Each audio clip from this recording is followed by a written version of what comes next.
Nselmilkom għal darbohra ħina hawnhekk huwa 8 ninsabu fil-lokalità ta' Ħal-Qormi fejn għal darbohra naġġornakom dwar l-andament tal-proċess tal-votazzjoni kif ukoll ftit informazzjoni dwar il-lokalità.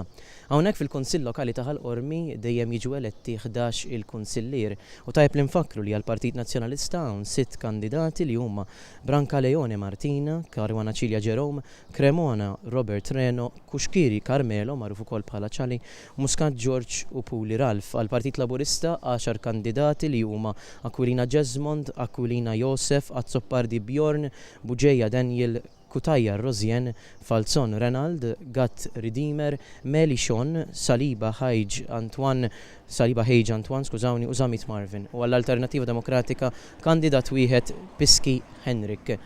Tajb li nfakru wkoll li Ħal-Qormi li hija lokalità pjuttost imdaqsa, iktar minn 14,000 votant, rat il-ġbir ta' ftit iktar minn 96% tal-voti tagħha, tad-dokumenti tal-vot tagħha, li huwa paragun ma' dak li seħħ fis-snin li għaddew fl-aħħar elezzjoni tal-Kunsill Lokali fejn kienu nġabru 93% tal-voti, juri li kien hemm qabża ta' 3% fil-ġbir tal-voti li jekk tikkalkula fuq persentaġġ fuq popolazzjoni ta' 14,000 ruħ jiġi bejn wieħed u ieħor 400 vot iktar, dokument tal-vot iktar li nġabar. Hawnhekk ukoll ovvjament qed isir ukoll referendum abrokattiv għal kaċċa fir-rebbija.